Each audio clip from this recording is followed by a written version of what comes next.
देखिए numerical cover होते जा रहा है एक एक। हम इसमें एक और चीज ऐड करना चाहेंगे और बेहतरीन है। अभी तक 4.5 में देखिए बहुत बार क्वेश्चन आपको मिलेगा जिसमें x का वैल्यू रेडियस से काफी छोटा है। सबको देखो, अगर मेरा पॉइंट यहां रहे, देख लो यहां पर एकदम यहां पे मान लो एकदम यहां टिप पर, तो देख रहे हो x काफी छोटा है, ठीक है। इधर जाओगे तो x सफिशिएंट है, ऊपर चले जाओगे तो x इनफाइनाइट हो जाएगा। लेकिन अगर हम यहां बात करेंगे तो x हमारे रेडियस से काफी छोटा है। देखिए ध्यान से, for x very less than r।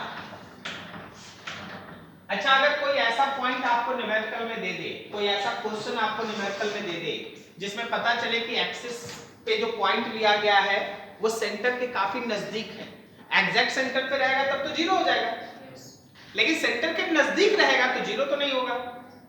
तो वैसे सिचुएशन में मैथमेटिकली जहां r square plus x square है ना, उसमें से x स्क्वायर नेग्लेक्ट हो जाएगा और ये almost equals to r square होगा। सही है? तो देखो तो नीचे देखो, क्या हमारे e का वैल्यू होगा k qx by r cube. वो लड़का बोला था ना कि electric field is inversely proportional with r cube, बोला था, लेकिन वो r मेंशन करना भूल गया कि वो r क्या है।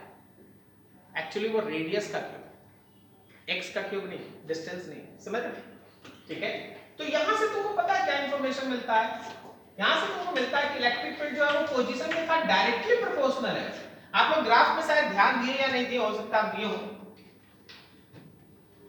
देख रहे हो, शुरुआत में हम लगभग स्ट्रेट लाइन बनाते हैं और आगे जाके कर्व होता है। शुरुआत में स्ट्रेट है, फिर आगे जाके कर्व है। तो तुम जरा गौर करो, यहां देखो, यहां पे देखो, जहां मेरा फिंगर है वहां के लिए x काफी छोटा होगा, तो यहाँ x ज्यादा छोटा होगा, तो यहाँ पे e और x डायरेक्टली प्रोपोर्शनल है, so portion of the graph should be straight line. इस पोर्शन में ग्राफ का नेचर कैसा है? स्ट्रेट लाइन, आगे जाके कर्व है, ठीक है। लेकिन इस पोर्शन में जहां x काफी छोटा होगा वहां ग्राफ का नेचर कैसा है? Straight line. कोई दिक्कत नहीं? समझ में आ रहा? थोड़ा और आगे। अच्छा, अगर हम इस रिंग के एक पहले लिखने के पहले एक चीज पूछते हैं, दो पॉइंट चार्ज के बीच लगने वाला कूलम्ब्स फोर्स का फॉर्मूला बोलिए। 1/4πε0 q1 q2 by r। सबको आता है, कोई दिक्कत नहीं। उसका लिमिटेशन बताइए कहां लगता है और कहां नहीं लगता? पॉइंट चार्ज पे लगता है, ठीक है। अगर पॉइंट चार्ज नहीं रहेगा तो नहीं लगेगा। अब आपके पास कुछ है डिस्कशन। देखिए हमारे पास रिंग है, रिंग के ऊपर है ना इस तरह का एक चार्ज दिया हुआ है। चलो ये चार्ज q है, इसका रेडियस r है और सेंटर से 2r डिस्टेंस अवे एक दूसरा पॉइंट चार्ज स्मॉल q रखते हैं, ठीक है। अब रिंग है और बगल में एक पॉइंट चार्ज और हम बोले भाई दोनों के बीच का फोर्स निकाल, कैसे बनेगा? कस के बोलो, कस। बिल्कुल सही। आपको इसके लिए पॉइंट पढ़ाया गया है, आपको है ना 2 क्लास पहले पढ़ाया गया है। क्या हम लोग ऐसा पढ़े थे कि कभी भी चार्ज डिस्ट्रीब्यूशन अगर रहेगा तो फोर्स निकालने के लिए हम लोग E into Q करेंगे, याद करो, सही है ना? देखो जब पॉइंट चार्ज रहता है ना तो कूलम्ब्स लॉ से सॉल्व कर दो, K Q1 Q2 by r²। लेकिन कोई चार्ज का डिस्ट्रीब्यूशन है तो आप कूलम्ब्स लॉ नहीं लगा सकते, तो फिर क्या करेंगे सर? आपको अगर इस स्मॉल q पे फोर्स निकालना है, ध्यान से सुनिएगा, क्योंकि जैसे ही क्वेश्चन हम पलटेंगे फिर तुम फंस जाएगा। समझेगा तो शायद आंसर दे लो, देख लो। जैसे ही हम बोलेंगे कि q चार्ज पे फोर्स निकालो, तुमको इलेक्ट्रिक फील्ड रिंग का लेना पड़ेगा। ये इलेक्ट्रिक फील्ड किसका है? रिंग का। आपको इलेक्ट्रिक फील्ड रिंग का लेना पड़ेगा, 4 से मल्टीप्लाई कर दीजिए तो फोर्स निकलेगा and that force is on q। Ring का k q, x की जगह पे 2r, x की जगह पे 2r, नीचे r² प्लस 2r का square power 3/2 multiplied with q। अब तुम ऑप्शन देखोगे तो लंबा चौड़ा ऑप्शन दिया रहेगा, ठीक है। आपको लगेगा बनेगा कैसे? कूलम्ब्स लॉ से तो नहीं बनेगा, समझ गए हो। तुमको E किसका लेना है, रिंग का, और 4 से मल्टीप्लाई कर देना है। अब तुमको पता चला यहाँ x के जगह पे 2r पुट है, आपको हम जनरल फॉर्मूला x में पढ़ा है। अब क्वेश्चन जैसा रहेगा वैसे हैंडल कीजिए, ठीक है। ये फोर्स किस पे निकल रहा है, स्मॉल क्यू पर। इलेक्ट्रिक फील्ड आप किसका लिए, रिंग का, 4 से मल्टीप्लाई किए। अगर क्वेश्चन उल्टा रहता तो मतलब find force on ring due to small charge q, कैसे बना।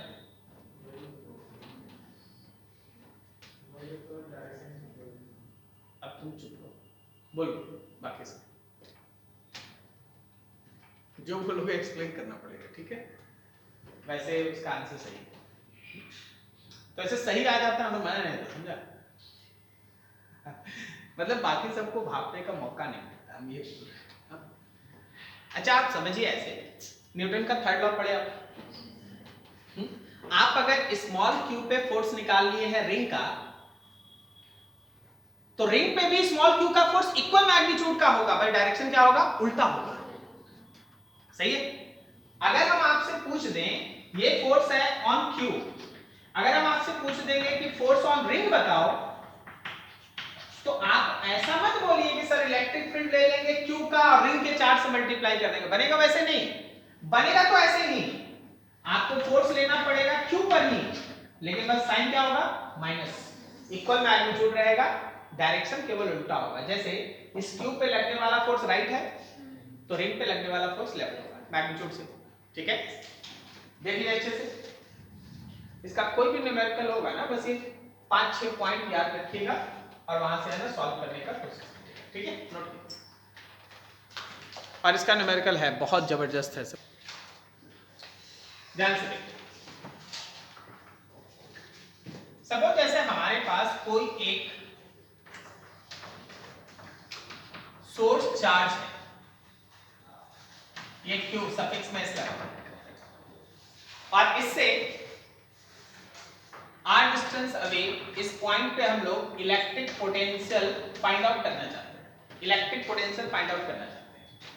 तो आपका काम यह है कि इंफिनिटी से अगर किसी यूनिट पॉजिटिव टेस्ट चार्ज को आप कांस्टेंट वेलोसिटी से ले जाके इस पॉइंट पे रखिएगा, इंफिनिटी से अगर आप कांस्टेंट वेलोसिटी से किसी यूनिट पॉजिटिव टेस्ट चार्ज को ले जाके वहां रखिएगा, then amount of work done by external agent in bringing that charge is called electric potential at that point, ठीक है। ये इसका डेफिनेशन है, जस्ट मतलब हम तो बोलेंगे लगभग सिमिलर टू ग्रेविटेशनल पोटेंशियल, ठीक है। लिखो थोड़ा डेफिनेशन इसका, कंसेप्ट ऑफ इलेक्ट्रिक पोटेंशियल में नीचे लिखो, the amount of work done, the amount of work done by external agent, the amount of work done by external agent in bringing any unit positive test charge, any unit positive test charge from infinity, unit positive test charge from infinity to any point, from infinity to any point with constant velocity is called electric potential at that point, is called electric potential at that point, electric potential at that point, ठीक है। See that इस electric potential का value है work done per unit test charge. और जब आप बात करते हो इलेक्ट्रिक पोटेंशियल के बारे में, तो अब आपको बहुत कुछ समझना होगा, ध्यान से देखिए, हम डाटा भी लिखते चलेंगे। तो आप जब इलेक्ट्रिक पोटेंशियल का पढ़ाई करें या इससे रिलेटेड कोई भी न्यूमेरिकल टच करें, तो सबसे पहला चीज तो आप ये समझे कि ये प्रॉपर्टी है फील्ड का, प्रॉपर्टी ऑफ इलेक्ट्रिक फील्ड, ये इलेक्ट्रिक फील्ड का प्रॉपर्टी है। ये इलेक्ट्रिक फील्ड का प्रॉपर्टी है। इलेक्ट्रिक फील्ड के स्ट्रेंथ को मेजर करने का एक तरीका है, सही है। जैसे इस रूम में बल्ब जल रहा है, लेकिन हम चाहते हैं कि कहीं रोशनी को मेजर करें। अब रोशनी का मेजरमेंट तो कोई क्वांटिटी से ना होगा, हो सकता है लाइट का इंटेंसिटी आप मेजर करें, जिसका आप कैंडेला ये सब यूनिट्स पढ़े, ल्यूमिनस इंटेंसिटी, ठीक है। तो कुछ ना कुछ तो मेजरमेंट का तरीका होता है। उसी तरह किसी भी फील्ड का स्ट्रेंथ किसी पॉइंट पे कितना है उसको मेजर करने का एक इलेक्ट्रिक फील्ड इंटेंसिटी क्वांटिटी है जो जस्ट आप फिनिश किए, और दूसरा इलेक्ट्रिक पोटेंशियल है। तो ये प्रॉपर्टी है फील्ड का। दूसरा इसको मेजर करने का तरीका है work done per unit test charge. Work done per unit test charge, ठीक है। याद रखने वाली बात यह है कि ये एक स्केलर क्वांटिटी, मतलब इसका कोई डायरेक्शन नहीं है, केवल इसका मैग्नीट्यूड, ठीक है, केवल मैग्नीट्यूड है, कोई डायरेक्शन नहीं है। अब यहां पर एक चीज और समझिएगा इसे ध्यान से कि positive charge have positive potential. अगर हमारे पास कोई पॉजिटिव चार्ज है तो उसका पोटेंशियल पॉजिटिव होता है, और अगर हमारे पास कोई निगेटिव चार्ज है तो उसका पोटेंशियल निगेटिव होता है। निगेटिव चार्ज है निगेटिव पोटेंशियल। तो बताओ जरा, इलेक्ट्रॉन के बगल में उसका पोटेंशियल और प्रोटॉन के बगल में उसका पोटेंशियल, किसका ज्यादा किसका कम? सेम नहीं होगा, स्केलर, ठीक है, वेक्टर नहीं है कि प्लस माइनस से खाली डायरेक्शन बदलता है। अगर प्रोटॉन के बगल में पोटेंशियल आएगा प्लस एक्स तो इलेक्ट्रॉन के बगल में आएगा माइनस एक्स। जैसे एक आएगा +5 तो दूसरा आएगा -5। Obviously -5 is smaller than +5। Concept समझ में आ रहा? ये वेक्टर थोड़ी ना है। अभी हम बोलेंगे मेरे बॉडी पे दो फोर्स काम कर रहा है, एक है +5 न्यूटन और एक है -5 न्यूटन, कौन बड़ा? तो दोनों फोर्स बराबर। बस +5 न्यूटन क्या होगा, ईस्ट में लग रहा होगा, तो -5 न्यूटन वेस्ट में लग रहा होगा, क्योंकि फोर्स वेक्टर। लेकिन पोटेंशियल वेक्टर नहीं, उसमें प्लस और माइनस साइन आना मतलब बड़ा और छोटा बताना, ठीक है। तो पॉजिटिव चार्ज का पोटेंशियल पॉजिटिव, नेगेटिव चार्ज का पोटेंशियल नेगेटिव। कोई दिक्कत नहीं आता, धीरे धीरे समझते चलिए, एक एक पॉइंट ऐड करते जा रहे हैं। हाँ, और देखिए, अगर हम इस पोटेंशियल का यूनिट पे जाएं, यहीं पे देखिए ना, यूनिट पे जाइए, तो क्या ये जूल पर कूलम है? जूल पर कूलम का दूसरा नाम है वोल्ट। जूल पर कूलम या फिर वोल्ट, ये दोनों इसका यूनिट है। अगला पॉइंट हम ये बता रहे हैं कि एट एनी पॉइंट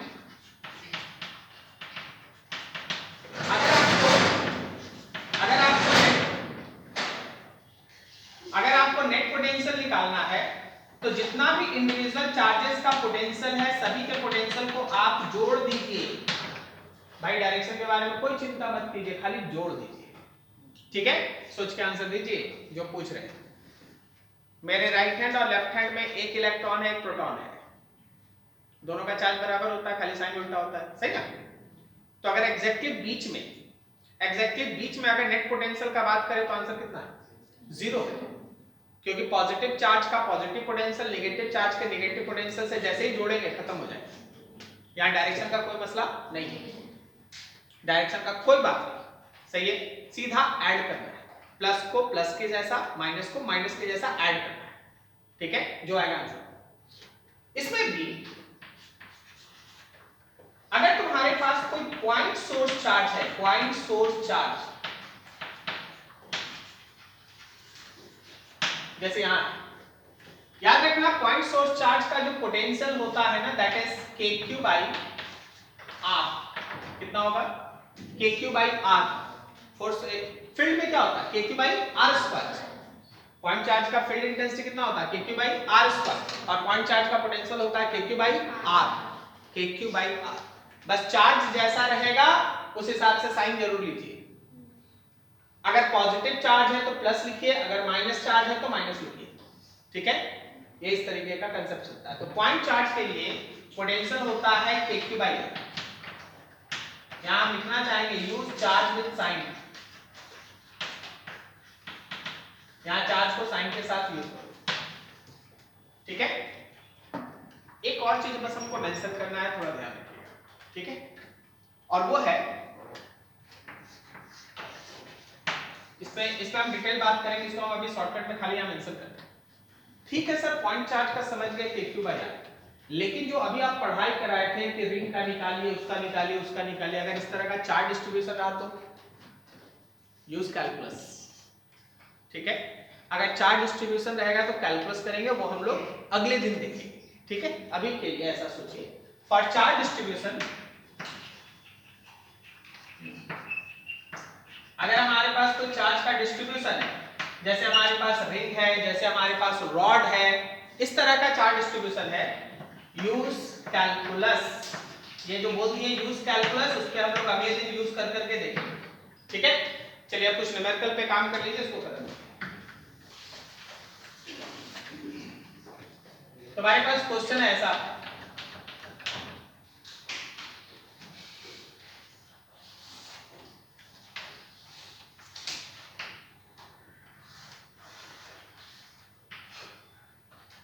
ये y एक्सिस है, ये x एक्सिस है, यहाँ पे है +q, यहाँ पे +2q, यहाँ पे है +q और यहाँ पे है +2q और यहाँ पे है -3q, ठीक है। यहाँ पे है -3q, डिस्टेंस हम लिख देते हैं, ये d है, ये भी d है, ये d है, ये d है, ये d है और ये भी d है। बताओ ऑरिजिन पे नेट पोटेंशियल,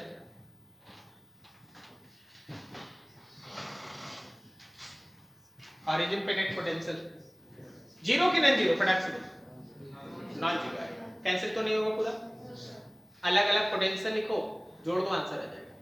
कहने का मतलब अगर हमको ऑरिजिन पे नेट पोटेंशियल चाहिए तो यार यहाँ से KQ/D प्लस K × 2Q/2D, सही जा रहे हैं।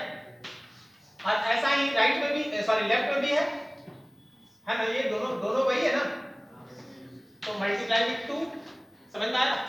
एक ऊपर है, लेकिन जो ऊपर है वो है K × -3Q/D, सही जा रहे हैं, और नीचे भी वैसा ही है × 2, समझे क्या। अब इसका कैलकुलेशन कर लो, ये जितना आना होगा आएगा, जितना आना होगा आएगा, इज दिस क्लियर, ठीक है।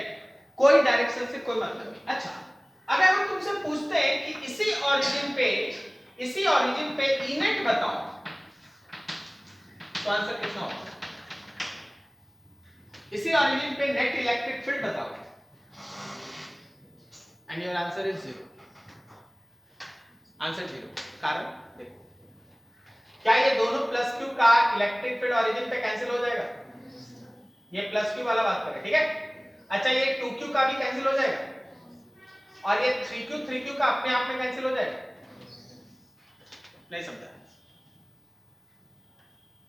किस किस को समझ में आके हाथ उठा तो पूछेंगे कुछ, तो इतना कोई तो है जो नहीं समझा है, हाँ? कि डर से। अरे भाई, इलेक्ट्रिक फील्ड जब सोचिए ना तो डायरेक्शन सोचिए, इलेक्ट्रिक पोटेंशियल सोचिए तो खाली मैग्नीट्यूड सोचिए, ठीक है। देखिए, हम जब इलेक्ट्रिक फील्ड का बात कर रहे हैं ना, तो एक्चुअली हम ओरिजिन से वेक्टर्स बना रहे हैं। देखो, इस चार्ज को तुम 1 कह लो, ये 1 है, ये 1 है, क्या दोनों 1 1 का फील्ड कैंसिल हो जाएगा, इसका फील्ड लेफ्ट में आएगा और फिर इधर वाले 1 का फील्ड राइट में आएगा, कैंसिल होगा। अच्छा, इसको 2 कह दिए तो ये भी 2 है, उन दोनों का फील्ड भी कैंसिल हो जाएगा, और जो 3Q है, दोनों का अपना अपना फील्ड है, वो भी कैंसिल है, ठीक है। यहाँ बहुत बड़ा चीज लग ही नहीं रहा कि कुछ समझाना है। तो आपका जो ई नेट का वैल्यू है वो 0 है, लेकिन पोटेंशियल 0 नहीं, ठीक है। चलिए एक और फिगर थोड़ा यहाँ समझते जाना, कुछ नोट मत कीजिए, अब थोड़ा दिमाग खुला रख के हमको यहाँ 3-4 फिगर बनाना है, आप बस आंसर बताइएगा सेंटर।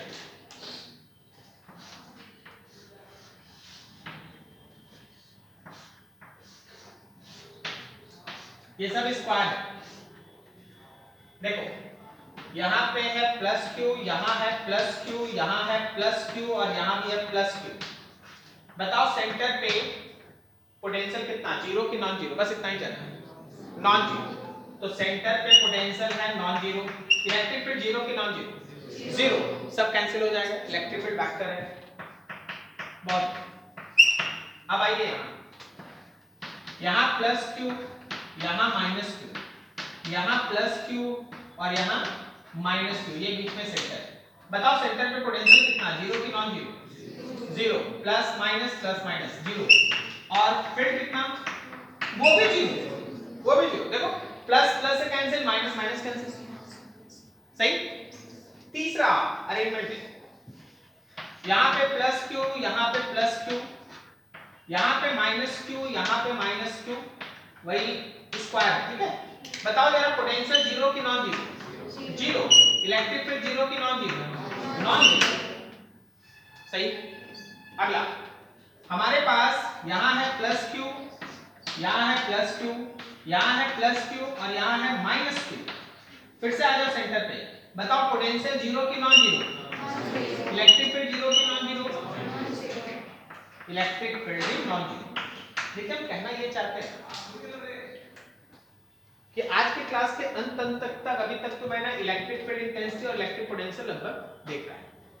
इन दोनों में कोरिलेशन मत बैठाना अभी तक। मतलब किसी पॉइंट पे इलेक्ट्रिक फील्ड जीरो होगा, इसका मतलब ये नहीं है कि पोटेंशियल भी जीरो होगा। अगर किसी पॉइंट पे इलेक्ट्रिक फील्ड जीरो है, हम बोल रहे हैं क्या, अगर किसी पॉइंट पे इलेक्ट्रिक फील्ड इंटेंसिटी जीरो है, तो इलेक्ट्रिक फील्ड इंटेंसिटी जीरो है तो पोटेंशियल नॉन जीरो भी हो सकता है, और इलेक्ट्रिक फील्ड इंटेंसिटी अगर जीरो है तो पोटेंशियल जीरो भी हो सकता है। मस्ट बी से बचिएगा, मे और मे नॉट भी सोचिएगा। अगर किसी पॉइंट पे इलेक्ट्रिक फील्ड जीरो है तो इलेक्ट्रिक पोटेंशियल मस्ट भी जीरो लिखा है तो गलत है, इलेक्ट्रिक पोटेंशियल में भी जीरो लिखा है तो सही है। समझ पा रहे हो, ठीक है। उसी तरह अगर किसी पॉइंट पे पोटेंशियल जीरो है तो इलेक्ट्रिक फील्ड जीरो भी हो सकता है और नॉन जीरो भी हो सकता है, ठीक है। किसी पॉइंट पे अगर इलेक्ट्रिक पोटेंशियल जीरो है, इलेक्ट्रिक फील्ड में और मे नॉट भी जीरो। समझ में आ रहा है, ठीक है। चलो नोट करो यार, कुछ लिखा नहीं।